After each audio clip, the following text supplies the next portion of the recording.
Hello, it's Jesse with ZBH Tech, and I am back today with a video about how to get OpenWRT on an existing router. So in the last couple of videos that I've done, I've had a lot of different comments about a lot of different suggestions, hardware, software people are using. And I've been using OpenWRT for quite a few years, off and on, along with some other open source router firmwares. So what I'm going to do today is I'm going to show you how to take a router that I have and repurpose it with OpenWRT. Now this process might be a little bit different depending on what you have, but I'm going to focus on this hardware and walk you through the process and then steer you to some documentation and some helps on the internet so that you hopefully can be able to do the same thing. So let's get started. So with all the talk of TP-Link and the US government investigating their ties to China and some of the vulnerabilities that they've had, along with other routers. So just keep in mind, I'm not saying all routers, everyone else is great and they're bad, anything like that. Every brand, every manufacturer has issues, right? So I want to show you how you can take a device you have and make it more secure. So what I'm going to do is I have a GL.iNet Barrel 1300, I think it's the MT1300. And this actually comes standard from GL.iNet with OpenWRT, but it's kind of their own flavor. And so I know that there are people that are concerned with, like, they want straight open source. Nothing's been messed around with it. So that's what I'm after, as I'm after doing that, so that I have basically a vanilla firmware installed on this. All right. So the first thing I'm going to do, which is very important, is I'm going to take a backup of the config on this device, which I'm not going to go into on this video. Okay, and I'm going to make sure that I have a good backup of it. And then I'm going to download the firmware from the website, and I'm going to get this device ready to install. So let's jump over to where I can go find OpenWRT, and I can validate what devices are compatible, because not all devices are compatible. For lots of different reasons. A lot of it is storage space, RAM, how much they have, maybe they're just not compatible. So we're going to go to the website, check it out, and get the right firmware downloaded for this device. And then let's pick it up there. Okay, so one thing I have done is I have flashed this. It had OpenWRT on it. I flashed it back to the stock, the manufacturer firmware, just so I could show you what process I'm doing. So I have it back to defaults right from GL.iNet, and so it's ready to go just like I had just purchased it. So I'm going to head over here to the openwrt.org website, as you can see in my URL. I'll put this in the description so that you have it. And when you get here, and you have to excuse my voice, sorry, I'm getting over a cold. At the top, you're going to see, this is the home page, you're going to see the table of hardware option here, okay? So the first thing I'm going to do is I'm going to click here, and it's going to pull me up basically a table of all the hardware that is compatible with OpenWRT. And so, there's a whole bunch of information here about not supported for 4 megabits of flash, 32 devices that are outdated. So you can read over that on your own. So what I like to do is come up here and start by doing a search, because there's page after page after page of hardware that's compatible. It's in alphabetical order. So for my search, I'm going to search for Beryl. So BERYL, that's the name of this router. So I'm going to go ahead and just type, and then it immediately filters out everything else except for Beryl. And this is the GL MT1300, which I know matches, and 23.05.5. I believe that is the most current version of OpenWRT. Excuse me. Sorry, that voice is trying to go on me. So I'm going to go ahead and I'm going to click right here on the site itself, or a link that will take me to a page that's dedicated to this router. And it's going to give me some information here on things to help me get started, the supported version, all those kinds of things. So I'm going to come down here, and for my option, I want to do the sys upgrade image so that I can do it right from the GUI from the GL.iNet device. So I'm going to go ahead and I'm going to click here, and it's going to download this file. So now once I get it downloaded, I want to make sure I've got that all done, and I've got my backup taken the way it is now in case I want to revert. I can revert back and not lose anything from my old installation, just like from the factory. All right, so let's hop over and I'll show you the upgrade process on the GL.iNet webpage, and I'll show you how to get that loaded on your device. Here we are. I'm sharing the GL.iNet, or the GL.iNet, the barrel administration page, or the GUI. So I've signed into it. So I've connected my laptop to this barrel device using the Ethernet cable here on the LAN port. So you've got a WAN port. You don't want the WAN port. You want the LAN port. So you're going to connect to this, and it has DHCP turned on in my case. So I handed out an IP address to my laptop, and then through that IP address, I can access this using Firefox. So 192.168.8.1. That's the default for the GL.iNet devices. So I'm going to go over here, and I'm going to go to System, and I'm going to go to Upgrade. So most routers will be similar under a System page, a System Settings page, and then Upgrade or a firmware or something to that effect. So I'm going to click on Upgrade. All right. Now I don't have this device connected to the internet. I've already downloaded the firmware on my laptop, so I don't really need internet access for this process.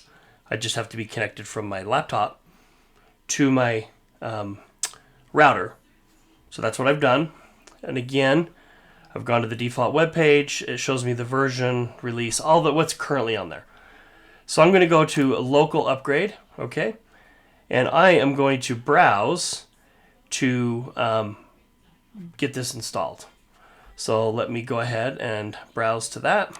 And I'm going to select the proper firmware. And it's just as simple as browsing with File Explorer or Finder, depends on which OS you're using. I'm using Mac. All right, so it found the OpenWRT version, the one we talked about earlier. And it does give me a warning that this is not an official release from the manufacturer, which is fine. No big deal there. But it did pass the checksum. It passed all the checks. And I'm not going to keep settings because it's going to wipe everything out anyway. So now I'm just going to go ahead and click Install. And then I'm going to let this process run. And it could take 10 minutes, 15 minutes. Just be patient. Don't unplug your router during this process. Let it go. Give it some time. So I'm going to go ahead and do this. It's going to start the installation process, and we'll be back in just a minute. All right, so I'm back. It took about 10 minutes.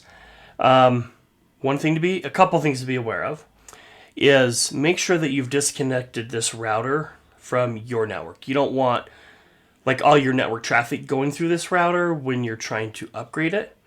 So disconnect it like we talked about, hook it directly to your laptop. The default IP address for OpenWRT when you first connect to it is 192.168.1.1. So that'll be the address that I go to in my browser. And if you just plug in, DHCP is on. So it should give your laptop an IP address, and then you can connect right to it. So when you sign in, you're going to get the username is root and the password is just empty. There's nothing. It's blank. So you're going to hit sign in, which will send you to this page. And you're going to get a big old message at the top that no password is set. So the first thing you're going to want to do is click on Go to Password Configuration. Okay. And you're going to want to create a strong password. So I'm going to go ahead and do that now. And I'm going to hit save, and then we'll be right back. All right, so I have put that in and saved. And then I just hit refresh on my browser, and it brought me up to this main home page, or the status page. And here it just gives me a brief explanation about what kind of hardware I'm using, and then what version, date, all that kind of stuff. The version of OpenWRT that I have. And again, this is not customized at all. This is completely unconfigured, I guess I should say. So a couple things to be aware of is Wi-Fi is disabled by default. UPnP is off. There's no port forwarding. The router, or OpenWRT as a firmware, is built to be secure right from the get-go. So there's no special packages installed. Everything is secured at this point. So everything we do beyond here, we have the capability of making our router unsecure. So we want to just be careful and follow good security practices, like don't have port forwarding turned on, have a strong password. We've already made sure it's up to date because we've just downloaded the latest version. So the first thing I'm going to do is I'm just going to go over to the network section, and I'm going to show you how to turn your Wi-Fi on. Now, I actually have separated my router from my Wi-Fi in my own network. And so I want my router to just be a router. That doesn't mean you have to do that. But I have shut off any Wi-Fi that my router does, and I rely on my access points to accomplish that for me. And then the router can use all of its cycles and its power to just be a router and not have to worry about the Wi-Fi. That's a decision I've made. So you can do the same. Or if you want to turn on, let's go turn on the Wi-Fi so that I can show you how that works. Okay. So the first thing I'm going to do is I'm going to come over here to network, wireless. Okay, and we can see right off the bat that we have some things that are disabled. So we have a device is not active. We have the SSID, which is defaulted to OpenWRT, and it is disabled. And so I'm going to go ahead and I'm going to turn this one, or enable it. So I'm going to hit enable, and it's going to just take a few seconds. Okay, and then I'm going to hit save. Sorry, the video here is blocking it a bit. I'm going to go save. Oh, and it did it for me. So it just told me there's no settings that need to be changed. So I'm going to go ahead and I'm going to edit now. All right, so from here, it gives me some options depending on what the hardware will allow. Like I said, I'm not too concerned about the Wi-Fi, but I'm showing you how to turn it on. So I'm going to come down here, and I'm going to go to, I'm going to leave it in access point mode, and I'm going to change the SSID to just test OpenWRT, and I'm going to go to wireless security, and I'm going to change this, and I'm going to change this over to WPA3 because I want the most secure Wi-Fi encryption possible. And then from here, I'm going to just put in a key. So let me hurry and do that. I'll be right back. All right, so I'm back with that. I've got my key put in. I have my encryption put to the strongest that it will do, which is WPA3. So now, at this point, I'm going to move my video here a little bit. I'm going to go save. And I'm going to move my face around one more time. I'm going to go save and apply.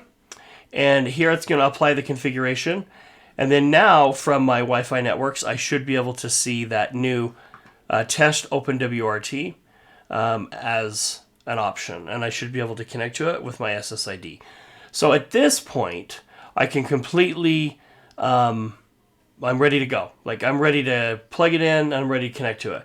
Now, a couple things to be aware of is you're going to want to go in and you're going to want to check your DNS. You're going to want to make sure that all of that is set. Now, I'll show you where to do that, and also DHCP. So if you want to change it from something other than 192.168.1.1, you could. This is where you would change all that. So let's hop over there, and let's look at those settings. So we're just going to go to Interfaces. And right here, the green one at the top is our LAN. Okay, we're going to go ahead and we're going to edit this LAN. And we're going to have some options here. So first of all, let's get our network on the IP address schema that we want. So if you want to do like a 10.x, a 172, any of those private IP addresses, I just stick with 192. If you wanted to change this to match the original GL.iNet, you could change that to an 8.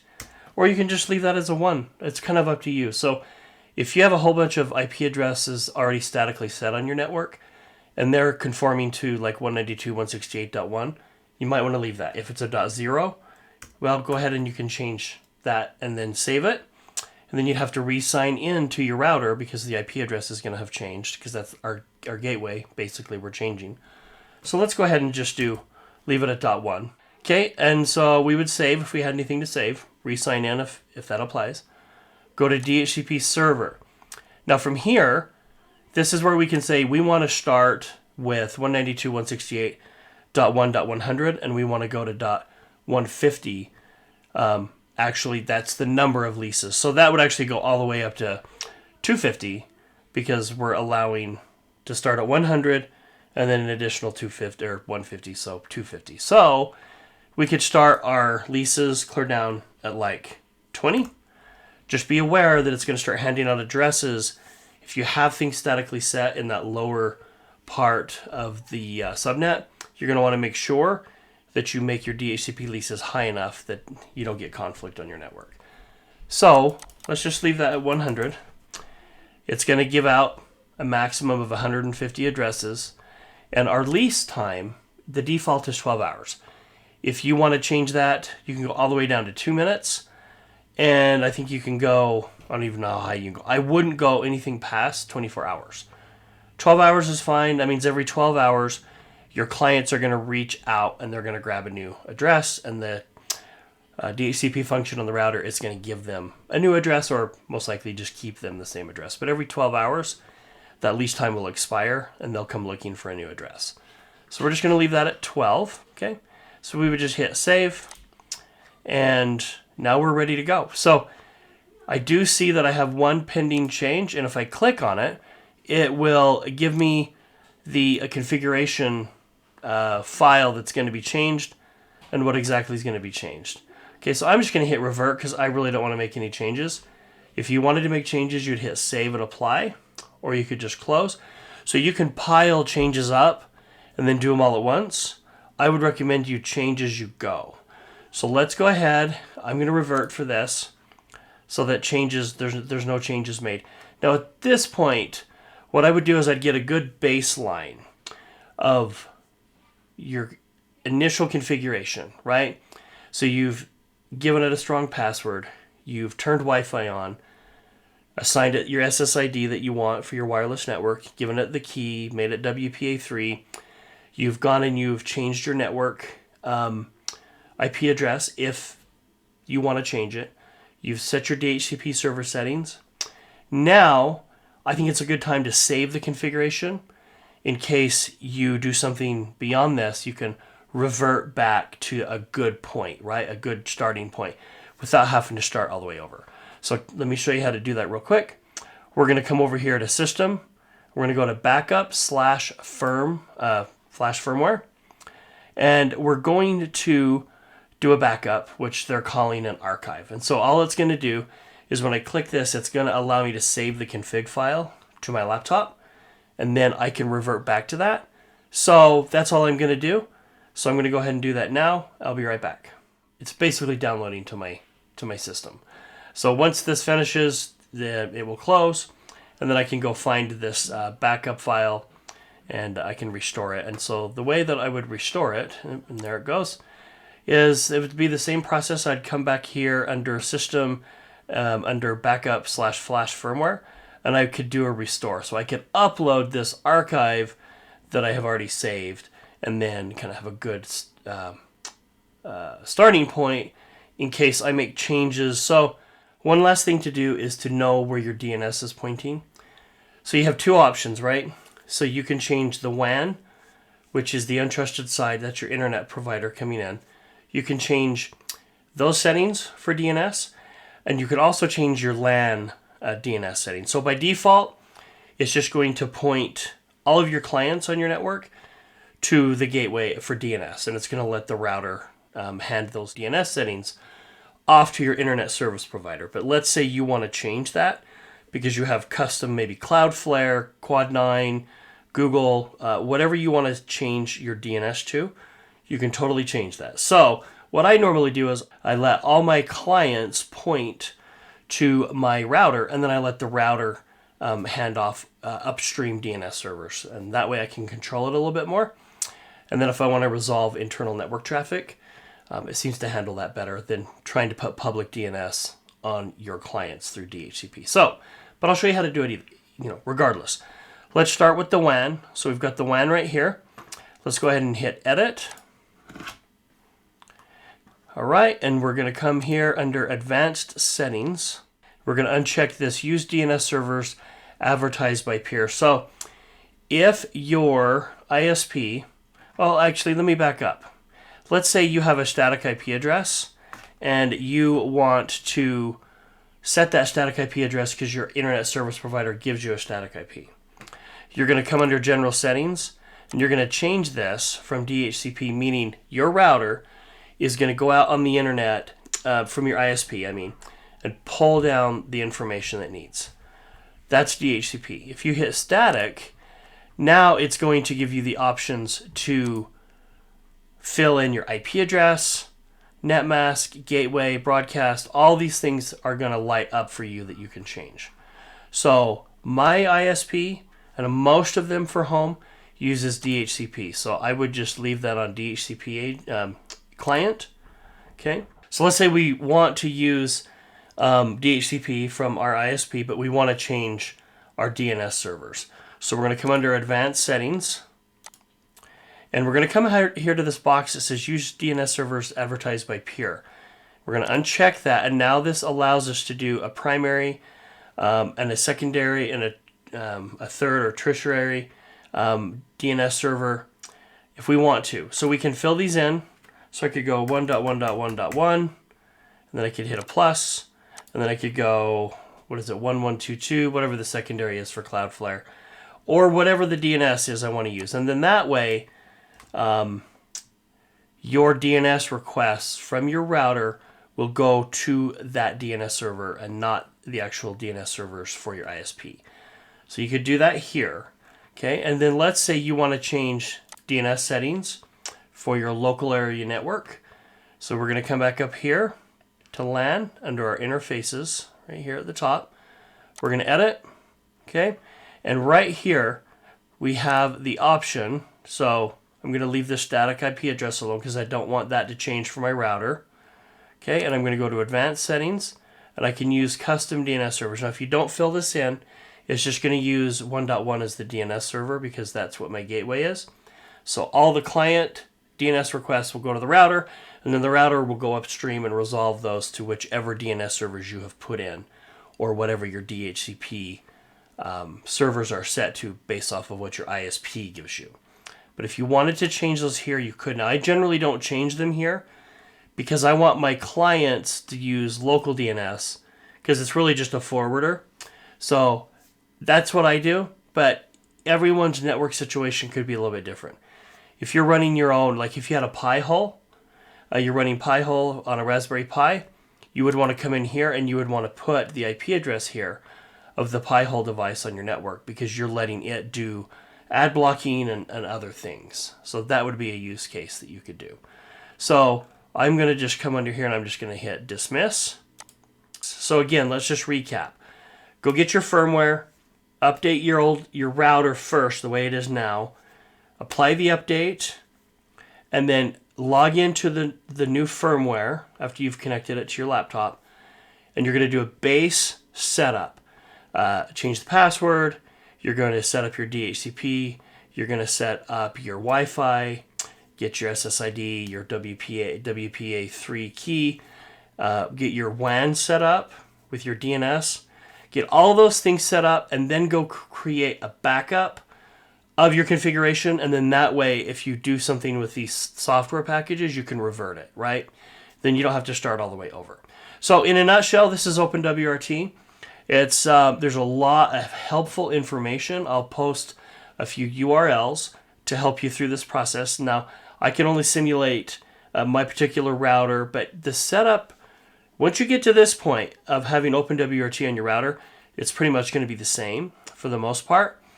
I can't really simulate all the different routers and how they would install. But what I would do is I would go through the OpenWRT website, do a search, and have a router. If you don't have a router that's compatible, you could buy one strictly with the purpose of putting OpenWRT on it. And on Amazon, there's lots of different TP-Link and Netgear and GL.iNet. There's lots of routers out there that are pretty inexpensive. You could buy one of those routers, put OpenWRT on it, and then you would have this functionality, and it's a lot more secure. Okay, so this is OpenWRT. It can be as basic, or you can get really into some complicated routing and configurations and software packages. It's pretty powerful. So hopefully this has helped you. This is more of a novice basic setup for beginners. And then there's a lot of good information out there on the web to help with questions and configurations you have. I will post a few links that hopefully will be informational. They're mostly OpenWRT forums and help sections. But yeah, if this is helpful for you, please let me know. Comment in the comments, like this video, subscribe to my channel. I have more content coming. I'm trying to get like a baseline secure setup, not one size fits all, but multiple options for people depending on what they're looking for. If you want something completely open source, this is the way to go. And hopefully this has been helpful for you. So I know I've got a lot of questions about what do I do with my hardware. Go to the OpenWRT website, see if it's compatible. If it's not, and you're concerned, go buy you a piece of hardware that's inexpensive, that's on the list, and then you can flash the firmware to it. It's a good way to get like an inexpensive router with secure, powerful software on it. And so that would be my recommendation if you want to go the OpenWRT route and you don't already have hardware that supports it. So until next time, take care and be secure and be safe.